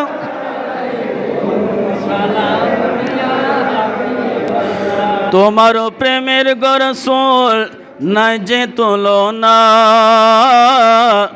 নাই যে তুলনা গো রাসূল নাই যে তুলনা তোমার প্রেমের গো রাসূল নাই যে তুলনা নাই যে তুলনা গো রাসূল নাই যে তুলনা তোমার প্রেমে জিন্দা হইল উস্তুনে গান্না ইয়া রাসূলুল্লাহ আমি তোমার প্রেমের ভিখারি ইয়া রাসূলুল্লাহ ইয়া হাবিবাল্লাহ আমি তোমার প্রেমের ভিখারি আমি তোমার প্রেমের ভিখারি বিকারি ইয়া রাসূলুল্লাহ আমি তোমার প্রেমের বিকারি তোমার প্রেমেতে আমার কলিজা আঙ্গার গো রাসূল কলিজা আঙ্গার তোমার প্রেমেতে আমার কলিজা আঙ্গার গো রাসূল কলিজা আঙ্গার দেখা দিয়ে শান্ত করো সাকিয়ে কাউসার ইয়া রাসূলুল্লাহ আমি তোমার প্রেমের বিকারি আমি তোমার প্রেমের বিকারি ইয়া রাসূলুল্লাহ আমি তোমার প্রেমের বিকারি আমি তোমার প্রেমের বিকারি সালাতুন ইয়া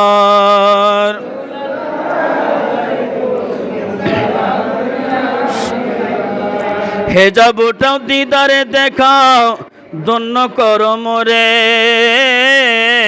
ধন্য করো মোরে রাসূল ধন্য করো মোরে হেজাব উঠাও দিদার দেখাও ধন্য করো মোরে ধন্য করে মোরে রাসূল ধন্য করো মোরে তোমার দিদার বিঘনে পরাণ যে বাঁচে না ইয়া রাসূলুল্লাহ আমি তোমার প্রেমের বিকারি ইয়া রাসূলুল্লাহ ইয়া হাবিবাল্লাহ আমি তোমার প্রেমের আমি তোমার প্রেমের বিকারি ইয়া রাসূলুল্লাহ আমি তোমার প্রেমের বিকারি সালাতুন ইয়া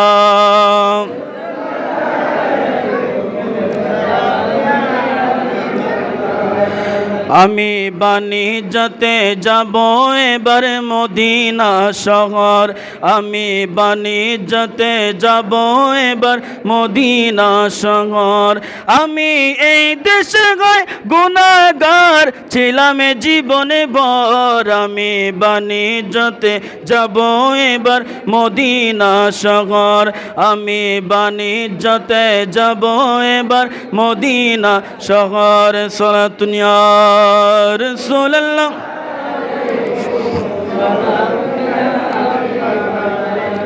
নাত রাসূল আশিকগণের অন্তরে খোরাক সবাই বলি সুবহানাল্লাহ। প্রতি জুমায় তো সময় পাই না, আমাদের মাসালা বর্ণনা করতে করতে সময় চলে যায়। আজকে একটু সময় পেয়েছি, আজকে সবাই মিলে কলিজা উজাড় করে রাসূল আকরাম সাল্লাল্লাহু আলাইহি সাল্লামের শানে নাত রাসূল পড়ব। আমাদের কণ্ঠ অসুন্দর হোক, কিন্তু নাত রাসূল যদি আমরা পড়ি মদিনাওয়ালার দরবারে যদি একবার কবুল হয়, আল্লাহর দরবারে কবুল হলে এটার জন্য আমরা শাফাআত পাবো। সবাই বলি সুবহানাল্লাহ।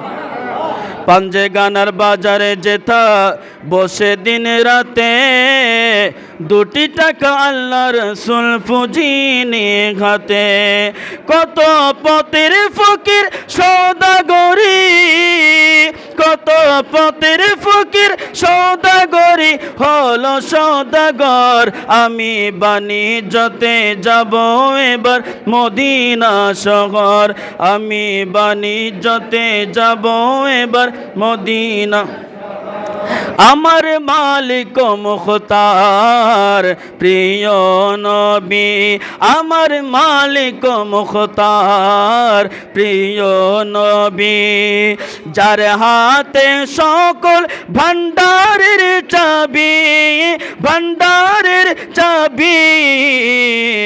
আমার সম্পদ হতে পারে অতি সামান্য আমার সম্পদ হতে পারে অতি সামান্য আমার দাতা মহাদাতা বিশ্বেরই জন্য আমার দাতা মহাদাতা বিশ্বেরই জন্য আমি মানুষ হতে পারি অতি নগণ্য আমি মানুষ হতে পারি অতি নগণ্য আমার মনে বেমৌলা দেখো বিশ্বেরই জন্য আমার মনে বেমৌলা দেখো জগৎ বরেণ্য আমি মানুষ হতে পারি অতি নগণ্য সালাতুন ইয়া রাসূলুল্লাহ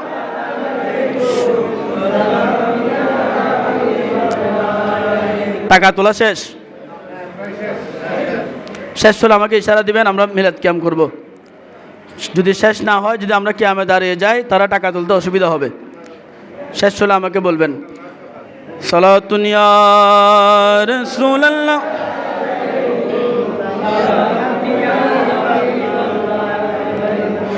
আর টিয়া নাই পয়সা নাই কেনে যাইতাম, সোনার মদিনা কেনে যাইতাম, সোনার মদিনা কেনে যাইতাম। মনে হতে যাই বাল্লাই কিন্তু টিয়া পয়সা নাই, মনে ঘর ফাকির মতো উড়াল মারিতাম, সোনার মদিনা কেনে যাইতাম, সোনার মদিনা কেনে যাইতাম। ইয়া নবী সালাম, ইয়া রাসূল সালাম, ইয়া হাবিব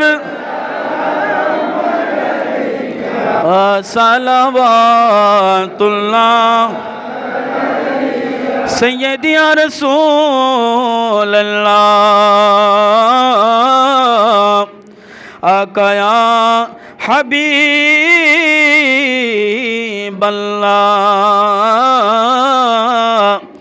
रहमतों के ताज वाले, दो जगह के लाज वाले, अर्श की मेराज वाले, हमासियों के लाज वाले, या नबी सलाम, या रसूल सलाम, या हबीब सलाम।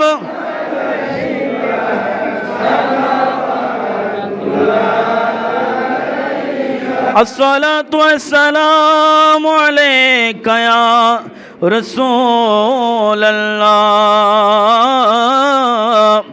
अस्सलातु वस्सलामु अलैका या हबीब अल्लाह। आशिकेर মনের বেদনা বোঝাইলে কে গো বোঝে না, শোনাইলে কে গো শুনে না, শুনেন গো শাহে মদিনা, ইয়া নবী সালাম, ইয়া রাসূল সালাম, या हबीब सलाम।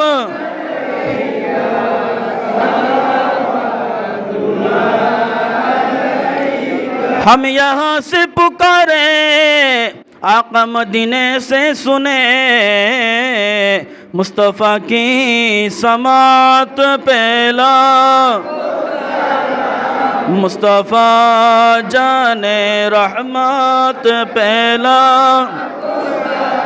शम्अ बज़ में गैदा, कामिलाने तुरी कत पे कामिल दुरूद, हामिलाने शरीयत पहला, मुस्तफ़ा जाने रहमत पहला, को सलाम शम्अ बज़ में। कादरिया चिश्तिया नक्शबंदी मुजाद्दिदिया, चारों बागे तरीक़त पहला, को सलाम मुस्तफ़ा जाने रहमत पहला, शम्अ बज़ में गैदा, জীবনে হবে কি তোমার দিদার ইয়া রাসূলুল্লাহ, জীবনে হবে কি তোমার हमारो दीदर या रसूल अल्लाह ए आशाए रोएची हमरा गुनहगार या रसूल अल्लाह ए आशाए रोएची हमरा गुनहगार या रसूल अल्लाह मदीने के चांद हजारों सलाम मदीने के चांद लाखों सलाम मदीने के चांद करोड़ों सलाम मदीने के चांद बेहुद सलाम बलगल उला बिकमालिहि कशफत दुजा बिजमालिहि हसरत কার জন্য बलगल उला बिकमालिहि कशफत दुजा बिजमालिहि हसरत जमिया खिसालिहि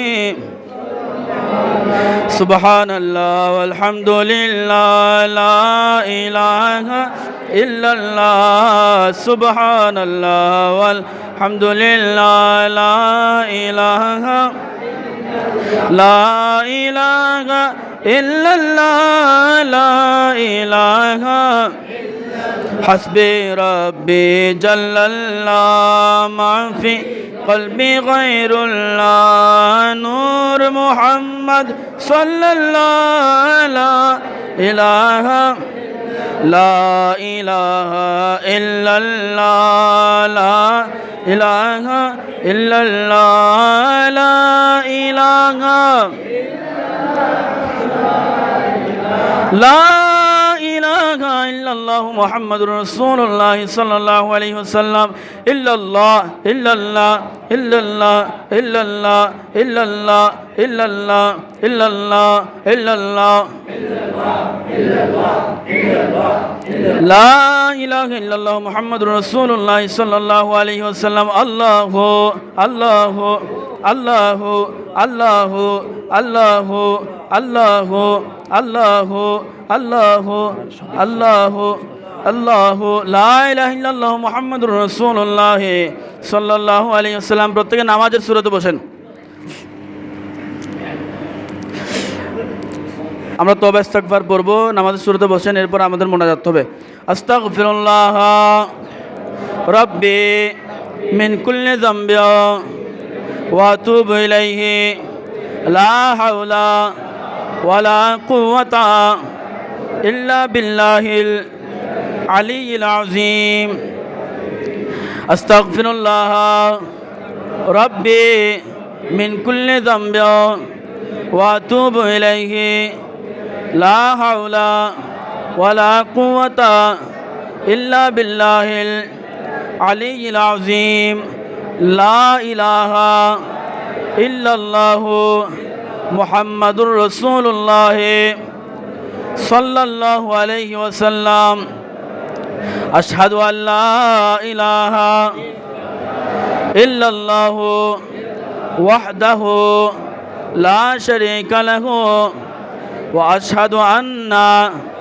মুহাম্মাদান আবদুহু ওয়া রাসূলুহু লা ইলাহা ইল্লাল্লাহু ওয়াহদাহু লা শারীকা লাহু লাহুল মুলকু ওয়া লাহুল হামদু ইউহয়ি ওয়া ইউমীতু বিয়াদিহিল খায়র ওয়া হুয়া আলা কুল্লি শাইইন কাদির আমানতু বিল্লাহি কামা হুয়া বিআসমাইহি ওয়া সিফাতিহি ওয়া ক্বাবিলতু জামিআ আহকামিহি ওয়া আরকানিহি আমানতু বিল্লাহি ওয়া মালাইকাতিহি ওয়া কুতুবিহি ওয়া রাসূলিহি ওয়াল ইয়াউমিল আখির ওয়াল কদরি খায়রিহি ওয়া শাররিহি মিনাল্লাহি তাআলা ওয়াল বা'সি বা'দাল মাউত আল্লাহুম্মা ইন্নী যালামতু নাফসি যুলমান কাসীরা ওয়া লা ইয়াগফিরুয যুনুবা জামিআ ফাগফির লি মাগফিরাতান মিন ইনদিকা ইন্নাকা আনতাল গফুরুর রহিম اللهم صل على محمد وعلى آل سيدنا محمد وبارك وسلم اللهم اغفر لي اللهم اغفر لي اللهم اغفر لي وارحمني واهدني وارزقني وعافني برحمتك يا ارحم الراحمين প্রত্যেকে একবার জন্য দোয়া করব প্রত্যেকে জিয়ারতুল উদ্দেশ্যে সূরা ফাতিহা ইখলাস ও দুরূদ শরীফ পড়ে আউযু বিল্লাহি মিনাশ শাইতানির রাজিম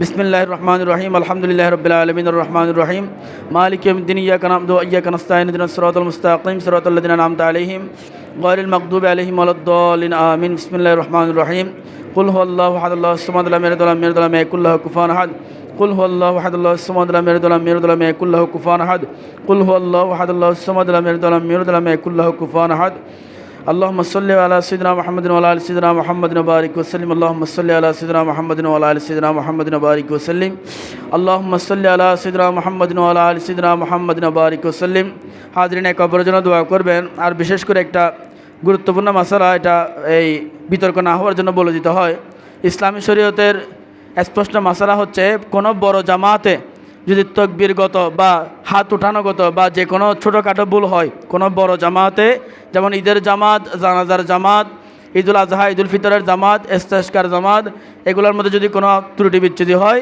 এগুলোর কারণে সাহসেজদা হবে না পুনরায় নামাজ আদায় করতে হবে না এগুলোর ক্ষেত্রে কোনো সাহসেজদা নাই বড় জামাতে ত্রুটি বিচ্ছুতি ভুল হতে পারে প্রত্যেকে একবারের জন্য দোয়া করবেন আল্লাহুম্মা আমিন আলহামদুলিল্লাহি রাব্বিল আলামিন ওয়াসসালাতু ওয়াসসালামু আলা রাসূলিহিল কারীম ওয়া আলা আলিহি ওয়া সাহবিহি আজমাইন ইয়া রাব্বাল আলামিন হাকিমুল হাকিমিন আল্লাহ পবিত্র সময়ের মধ্যে আল্লাহ পবিত্র ওয়াক্তের মধ্যে ইয়া আল্লাহ ধর্মপ্রাণ মুসলমানদের আল্লাহ পবিত্র ঈদুল আজহা উপলক্ষে আল্লাহ আজকে উত্তর নীলেশ্বরী জামে মসজিদের মধ্যে আল্লাহ আমরা ঈদের জামাত আদায় করলাম ঈদের খুতবা আদায় হয়েছে আল্লাহ মিলাদুল কিয়াম দুরুদ সালাম আল্লাহ সূরা খানি যা কিছু আদায় করলাম আল্লাহ ভুল ত্রুটি বিয়াদবি মাফ করে আপনার আলিশান দরবারে কবুল আর মঞ্জুর করিয়া নিন আল্লাহ রে সমস্ত হিজর সাহাবাকে নাউদার তাইদারে মদিনা রাহমাতুল লিল আলামিন নবীর নূরানি রোজা আকদিসের মধ্যে পৌঁছে দিন আল্লাহ বাবা আদম সুফিল জিসারুল্লাহ পর্যন্ত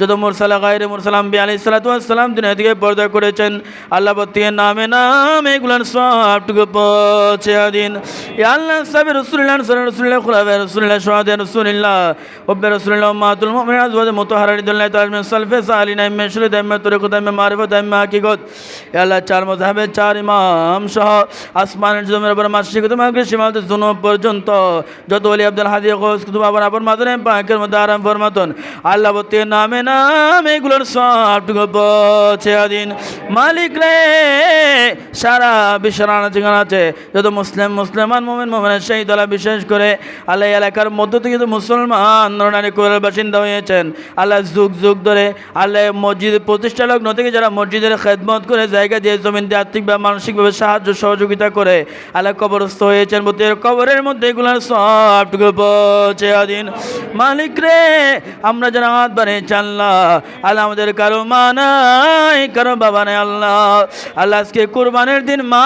বাবা ছাড়া কুরবানি করতে হবে মালিক আল্লাহ আমাদের মা বাবার কবরের মধ্যে এগুলোর সবটুকু পৌঁছে দিন আমাদের আত্মীয় স্বজনের কবরের মধ্যে এগুলোর সবটুকু পৌঁছে দিন আজকে কুরবানির দিনের উসিলায় তাদের কবরগুলোকে আপনি জান্নাতের টুকরা বানিয়ে দিন আল্লাহ ইয়া রাব্বাল আলামিন আমরা গুনাহগার বানিয়েছি আল্লাহ আপনার রহমতে আপনার কুদরতে আমাদের বিগত বছরের গুনাহগুলো মাফ করে দিন আল্লাহ ইয়া রাব্বাল আলামিন যে আশা নিয়ে হাত বাড়িয়েছে আল্লাহ প্রত্যেকের মনের আশা দিনের আশাটুকু আপনি পূর্ণ করিয়ে দিন ইয়া রাব্বাল আলামিন যারা আজকে কোরবানি দিবে আল্লাহ ইয়া রাব্বাল আলামিন প্রত্যেকের কোরবানিগুলা আপনার দরবারে ওয়াজিবান হিসেবে কবুল আর মঞ্জুর করিয়ে নিন ইয়া রাব্বাল আলামিন আপনার যে বান্দারা দোয়া চেয়েছে আল্লাহ যে আশা নিয়ে দোয়া চেয়েছে আল্লাহ প্রত্যেকের যারা দোয়ার দরখাস্ত করেছে আল্লাহ যারা বলতে পেরেছে যারা বলতে পারে নাই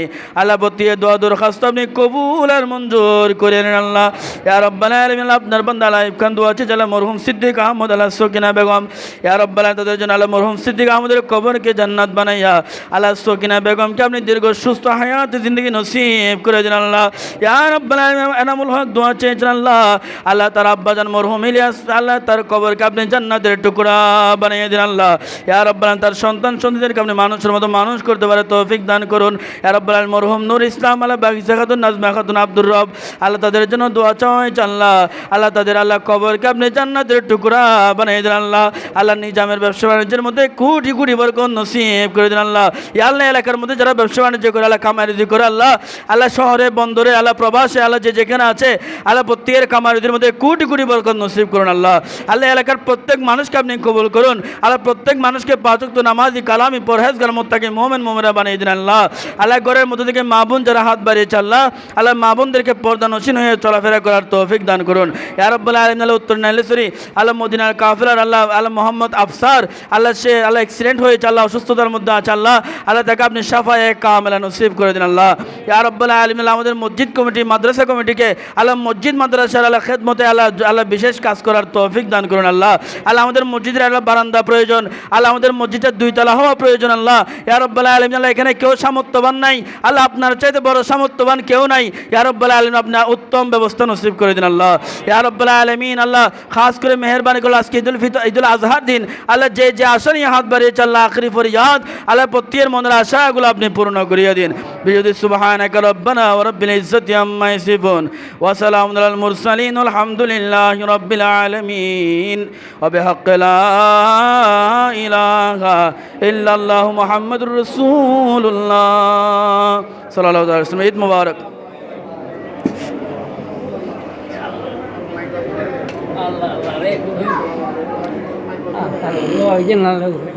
দোয়া ওয়ালাইকুম আসসালাম। ঈদ মুবারক, ঈদ মুবারক, ঈদ মুবারক। আসসালামু আলাইকুম ওয়া রাহমাতুল্লাহি ওয়া বারাকাতুহু। ওয়ালাইকুম আসসালাম। ঈদ মুবারক, ঈদ মুবারক, ঈদ মুবারক।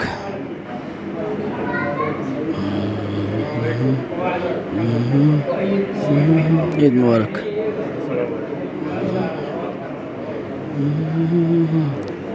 ঈদ মুবারক।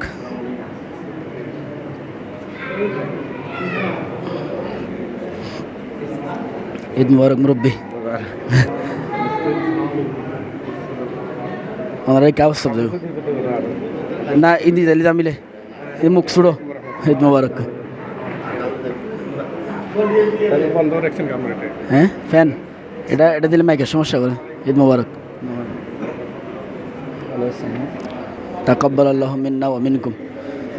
হ্যাঁ শওকত। ঈদ মুবারক, ঈদ মুবারক। ওয়ালাইকুম আসসালাম। ঈদ মুবারক, ঈদ মুবারক। আসসালামু আলাইকুম। ঈদ মুবারক। ঈদ মুবারক ভাই। ঈদ মুবারক। তাকাব্বাল আল্লাহু মিন্না ওয়া মিনকুম।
Semai ini, semai apa?